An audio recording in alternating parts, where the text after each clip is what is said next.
If racehorses could talk, what language would they speak? My guess is Spanish.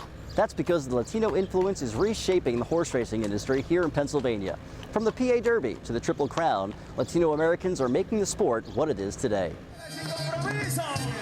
This is a typical morning at the barns of many racetracks in Pennsylvania. A little music to spice up the day, no doubt entertaining the horses before their daily training. Oh, yeah. No, we're a happy bunch of people. As serious as this game is, we do let loose and we do play the music and kind of keep a loose vibe here in the barn. We have to, because it's such a tense game sometimes with so much pressure with the money and this and that, but we really try to keep it loose, fun, and you know, we just love it. For Danny Velasquez, horse racing is a family affair. The former jockey-turned-trainer learned from his father, Freddie, who came to Pennsylvania from Puerto Rico. The young trainer says the opportunities are aplenty for the Latin population. They're all hard workers. There's a plethora of jobs everywhere. I mean, they could start with the hot walkers, they could become exercise riders, grooms, trainers eventually. There's, you know, you can become jockeys. There's a ton of jobs. Harness racing doesn't have the numbers of Latinos like the thoroughbreds, but for Gilbert Garcia Owen, he's on top of his game at Harrah's, Philadelphia. He thinks attracting more Latinos would help make the sport bigger and better. We need more cultural differences. You look at the Swedes and they brought huge improvements to the game. And yeah, maybe the Hispanic people have something to bring. I love the animal. I love that they give you everything.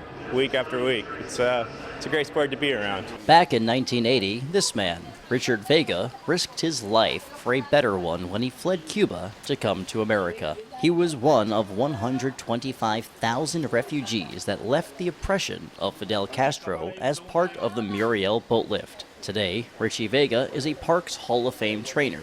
No doubt, he has a special way to speak to his horses. They come, you know, from them little countries where they got also racetrack and race horses, and Spanish people always have farms where you got to get on horses, not on thoroughbreds, but you know, we always have ponies around and you know about horses already, you know, and then in your country you already have a career there where you work with horses, and then whenever you get here, then you follow up.